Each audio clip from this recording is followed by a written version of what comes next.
A short time ago, an American airplane dropped one bomb on Hiroshima and destroyed its usefulness to the enemy. That bomb has more power than 20,000 tons of TNT. The Japanese began the war from the air at Pearl Harbor.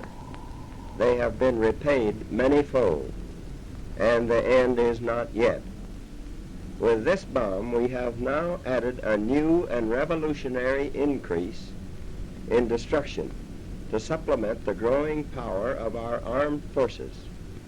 In their present form, these bombs are now in production, and even more powerful forms are in development. It is an atomic bomb. It is a harnessing of the basic power of the universe. D'une simple phrase, remémorant le deuxième plus grand conflit de l'histoire humaine entre 1933 et 1945, et de l'esprit d'un des participants à cette guerre, va naître une créature.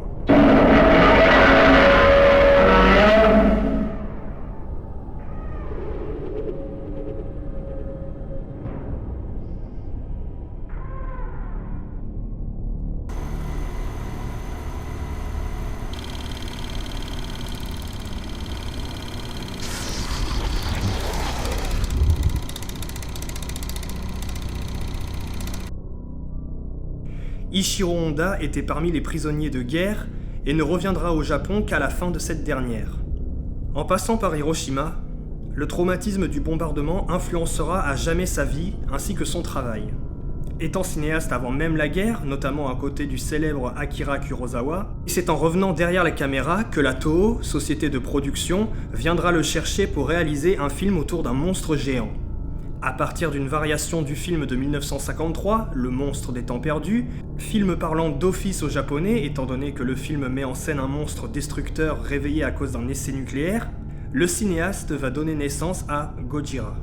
Avec un nom mélangeant le gorille et la baleine, Gorira et Kujira en japonais, le design quant à lui évoque un dragon, renforçant l'idée d'un être nourri par une puissance destructrice, mais avec des variations allant du tyrannosaure au stégosaure.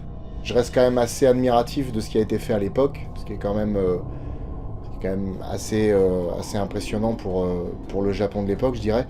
Mais en fait, quoi qu'il arrive, le design a tellement marqué les gens que même s'il prend un coup de vieux, au final, ça reste le premier design de Godzilla. Et puis, ça reste aussi la première fois, je pense, qu'on voyait autant de destruction faite par un monstre, qui soit géant ou pas géant, hein, mais en tout cas, ouais, j'ai quand même une tendresse particulière pour ce design-là, même s'il y en a d'autres qui, à mon sens, l'ont supplanté au niveau pas spécialement de la crédibilité, mais simplement du fait qu'il est beaucoup plus fun à regarder. Il fut envisagé de la stop motion, dans l'esprit d'un King Kong, pour donner vie au monstre, mais pour des raisons financières, la production se tournera vers la sweet motion, où un cascadeur dans un costume incarne la bestiole, au milieu de centaines de miniatures et de maquettes représentant la ville. Vraiment, il est terrifiant. Parfois, t'as des espèces de jeux d'ombre, des contre-plongées, ou quand tu le vois au loin durant certaines scènes. C'est un design, il est pour le coup, je le trouve vraiment très.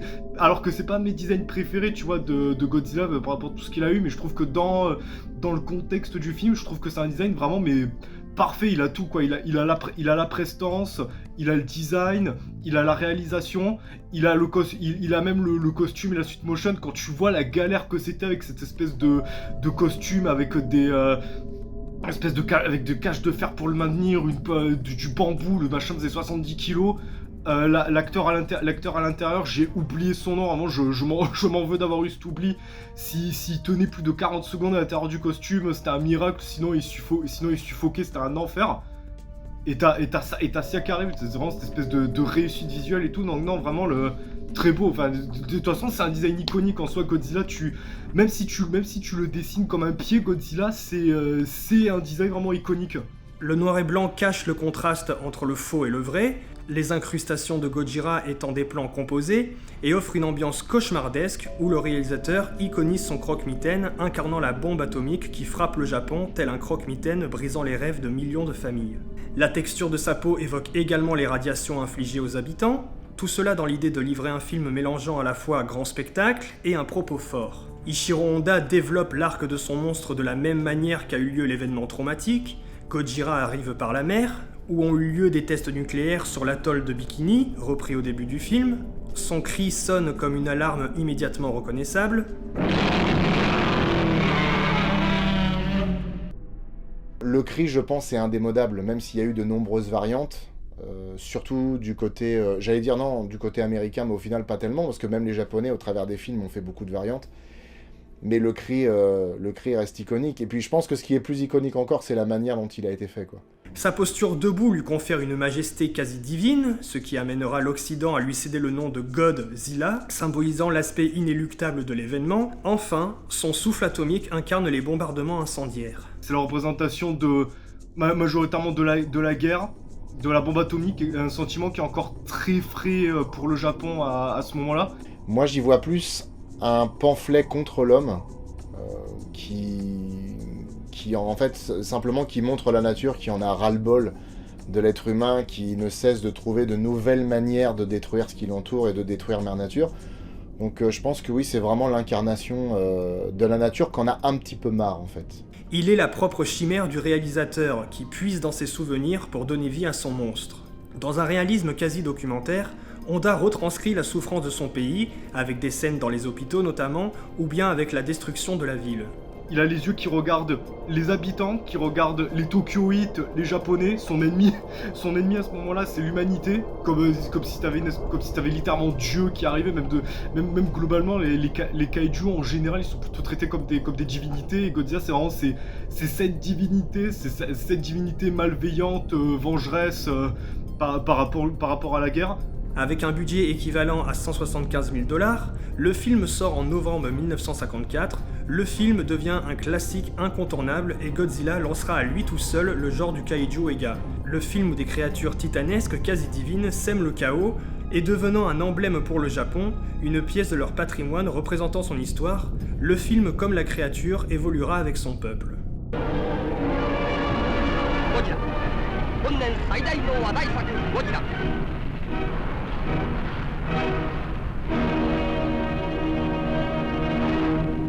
À mesure que le Japon faisait le deuil de ce qui a frappé le pays, Godzilla est passé de chimère destructrice à protecteur du Japon, que ce soit à travers son image, les fans et les passionnés, ou sa filmographie variant les genres, la suite directe, un affrontement avec King Kong ou des films plus enfantins. Mais il faudra attendre 40 ans pour que le visage de Godzilla dépasse les frontières du Japon.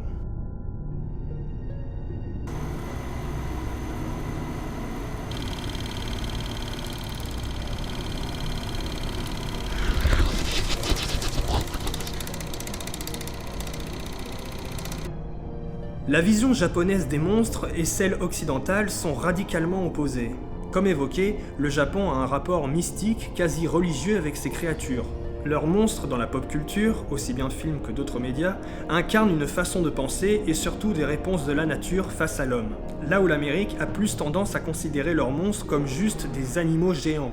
Un des meilleurs exemples étant King Kong, qui à défaut d'une imposante carrure, n'est qu'un animal géant, facilement tuable avec des armes conventionnelles. Cela n'empêche pas les monstres américains de dénoncer quelque chose ou d'avoir une thématique, King Kong représentant la peur du sauvage ainsi que l'esclavage. Donc quand à partir des années 90, le pays de la démesure a eu pour ambition de proposer sa vision de la chimère atomique du Japon, ce sont deux visions radicalement différentes de la perception des monstres qui vont se rencontrer. C'est après de nombreux projets avortés, dont un qui avait ni plus ni moins que Stan Winston, à qui on doit les dinosaures de Jurassic Park pour le design de Godzilla, que le projet atterrit dans les mains de Roland Emmerich, fort du succès de Independence Day. Le réalisateur s'inspire des essais nucléaires sous les ordres de Jacques Chirac ayant eu lieu dans le Pacifique pour donner un contexte à son histoire. Mais même s'il y a toujours un respect du matériel de base, à savoir du Godzilla de base, de par la position, de par l'allure, etc., on sent un côté un peu plus postmoderne, dinosaurien d'après Jurassic Park. Et en fait, je trouve ça vraiment intéressant parce qu'au final, ils ont réussi à allier à la fois le respect du matériel de base tout en y apportant vraiment quelque chose qu'à la rigueur, on pourrait qualifier de purement américain parce que c'est une manière un peu de s'approprier le truc et de dire voilà, bon, c'est notre version, mais c'est que le nôtre.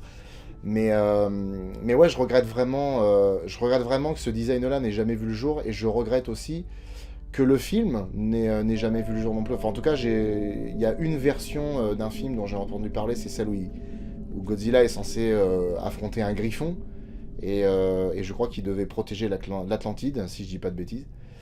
Mais bon, des projets avortés, il y en a beaucoup, et bon, les regretter, c'est ne pas sortir du passé, mais concernant vraiment ce projet-là et ce design-là, ouais, je pense que ça aurait pu être très intéressant à voir au cinéma. All units, this is 7 November Golf. The target's heading right at us.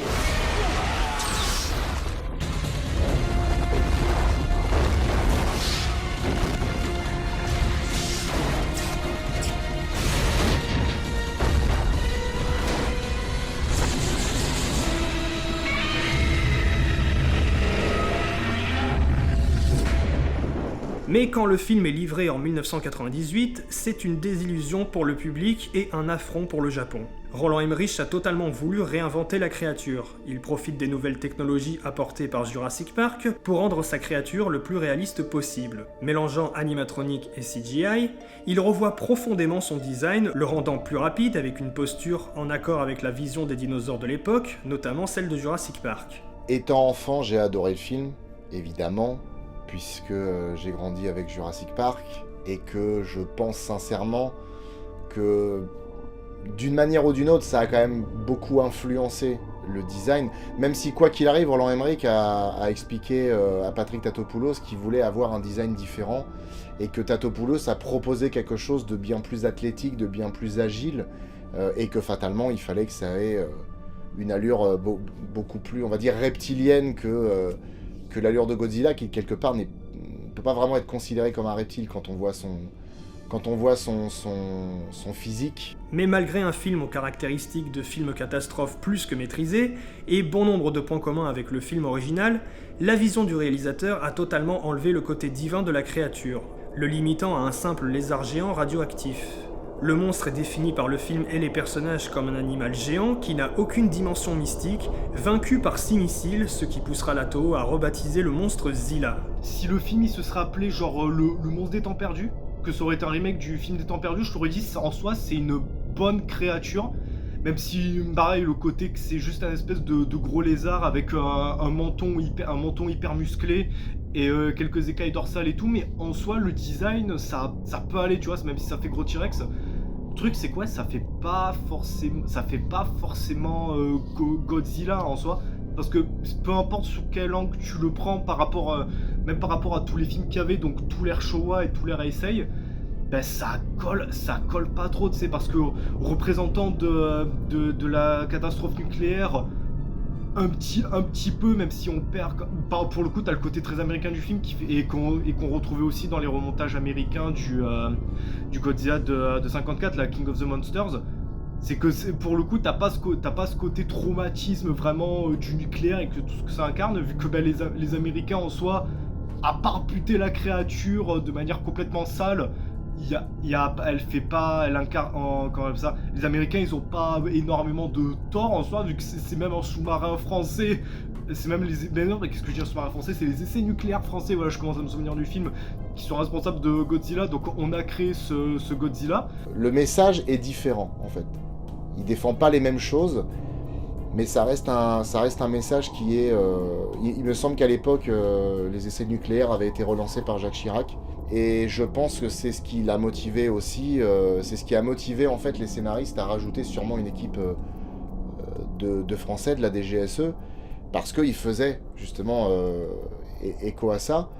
Donc quoi qu'il arrive, le message du film est quand même là, mais je pense que pour beaucoup, il a été noyé sous des explosions, beaucoup d'effets spéciaux, etc.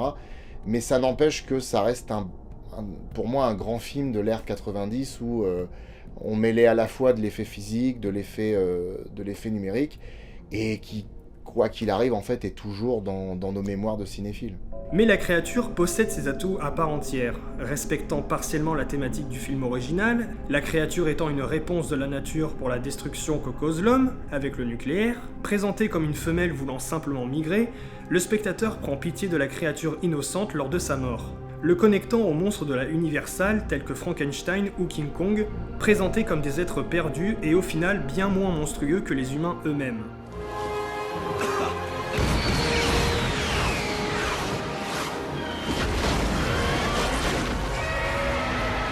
Quand on regarde les films Godzilla, ce sont des films où tout est détruit par une créature qui est en colère. Là, c'est pas tellement une créature en colère, c'est juste un animal qui est sur une planète bien trop petite pour lui et qui va et vient comme il le peut et qui malheureusement écrase tout sur son passage. Le Godzilla, on va dire gentil, héroïque, vraiment à viser des enfants, on le retrouve pas non plus dans ce film-là.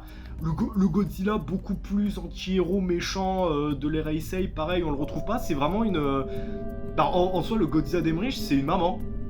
Et c'est pas forcément rabaissé ou quoi, c'est que c'est une maman quoi. Elle veut pondre ses œufs, elle veut en soi faire de mal à personne sauf quand on l'agresse. Quand on la bute, les militaires ils sont en mode oh putain on lui a défoncé, enfin on est débarrassé, mais t'as de la peine quand elle meurt. Dans le film de 98, Godzilla c'est un personnage dramatique en fait, parce que quelque part c'est vrai que c'est la grande différence qu'il y a entre les films japonais et ce qu'en ont fait les Américains. Et effectivement oui, c'est un personnage dramatique parce que quelque part il meurt d'une manière qui est très triste, et le film le montre d'ailleurs. Il le dépeint pas simplement comme un monstre qui meurt, c'est bon, on n'en parle plus. Au contraire, il est vraiment montré comme une pauvre créature qui finit par être abattue et en fait qui n'avait rien demandé tout simplement. Malgré la grande différence avec l'original, c'est ce film qui sera le premier pas du monstre atomique pour le public français. La distribution des films japonais étant inexistante chez nous, c'est ce film qui sera notre seul rapport grand public sur grand écran avec Godzilla pendant très longtemps. Comme beaucoup de Français, surtout de jeunes Français de ma génération, moi je suis de 99 on va dire, le premier contact ça a été forcément le film avec Roland Emmerich. Parce que c'était le plus diffusé, c'était à ce moment-là, en dehors de l'Occident, le plus connu. J'ai souvenir d'avoir vu le premier film, celui de 54, via Canal+, que mes parents avaient. Mais j'étais vraiment petit, donc pour moi c'était jamais qu'un film de monstre de plus. Et au final, c'est vraiment avec le film de Roland Emmerich, qui est sorti en 98, que là je me suis vraiment intéressé à la légende. Mais au final, c'est des années après en fait que j'ai vraiment découvert ce qui était Godzilla, en revoyant d'ailleurs le film de 54. Mais pendant très longtemps, pour moi Godzilla c'était un énorme dinosaure qui déambulait dans New York.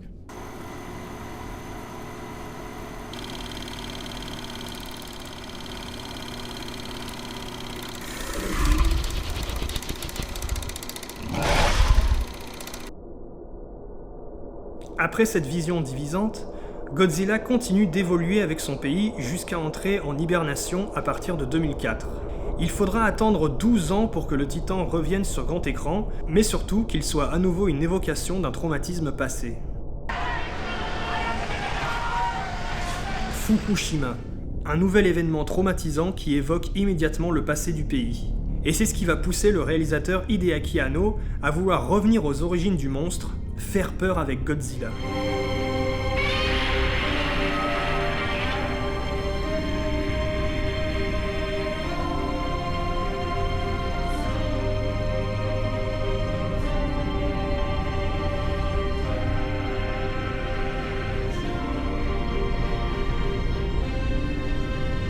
Quand t'es fan d'animation japonaise, quand t'es fan de cinéma japonais, dire que t'es fan d'Hideaki Anno, c'est vraiment pas risqué, mais c'est preuve de bon goût. Shin Godzilla, littéralement vrai, Dieu Godzilla, est un retour aux sources. Le réalisateur place sa créature comme un ennemi de l'humanité. Depuis plus de 30 ans, Godzilla est à nouveau une créature qui confronte les humains à leurs propres erreurs, le monstre devenant de plus en plus redoutable à chaque erreur des protagonistes. Il y a un gouvernement qui au final n'est pas vraiment efficace, qui est complètement perdu. Et je pense que ça fait écho à énormément de situations, à la fois que le Japon a vécu, et à beaucoup de choses que le monde entier a pu vivre, que ce soit précédemment ou après. Et à ce niveau-là, je pense que ça parle vraiment, ça peut vraiment parler à tout le monde, peu importe le pays. Et puis, il y a aussi une réinvention de la créature. On voit le monstre littéralement renaître à l'écran. Il arrive par la mer et retrace la vague de la catastrophe. Il se relève, pousse son cri iconique et devient une menace inarrêtable.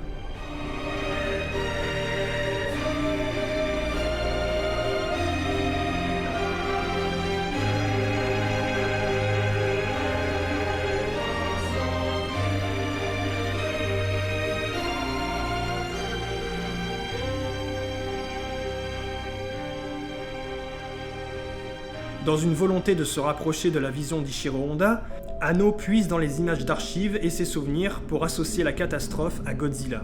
Un film qui rappellera les origines du monstre tout en l'actualisant, en le connectant au passé du Japon.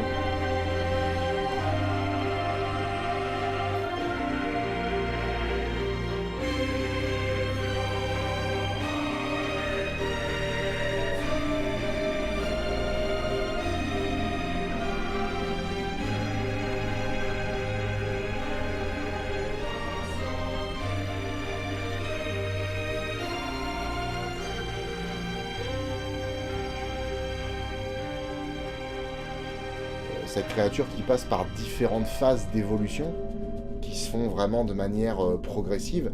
Alors là, pour le coup, ils ont utilisé bien plus d'effets numériques que d'ordinaire. C'est un film que j'ai beaucoup aimé, à la fois par le traitement et puis par le renouveau le renouveau du mythe, le renouveau du système de narration. Et franchement, c'est ce qui prouve que malgré le fait que le temps passe et qu'on a une flopée de films qui sont sortis, et ben on arrive encore à réinventer l'histoire de ce personnage, parce que Godzilla est quand même un personnage à part entière. C'est un film avec une réalisation hyper intéressante, des cadres millimétrés, des scènes de gigantisme des scènes de gigantisme assez nouvelles et vraiment mais traumatisantes, que tu retrouves en soi dans le court-métrage que Hideaki Anno et Higuchi avaient également fait avec le studio Ghibli, l'arrivée du dieu géant guerrier de Nausicaa, là, le court-métrage où pareil, qui est vraiment un entraînement pour Shin Godzilla.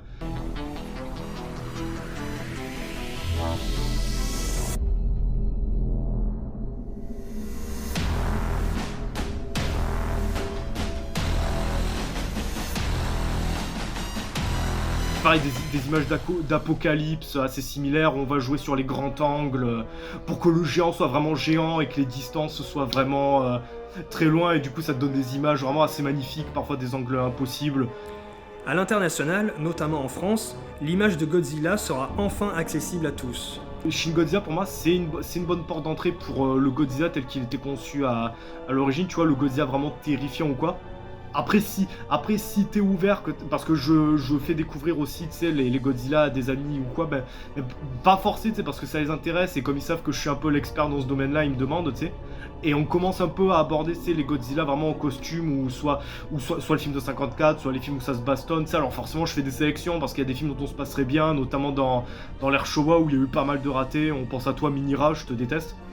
Et quelque part, ça laisse imaginer que dans 20 ans, on aura peut-être encore quelque chose de nouveau, qui va encore nous ouvrir des horizons par rapport à Godzilla et à son univers.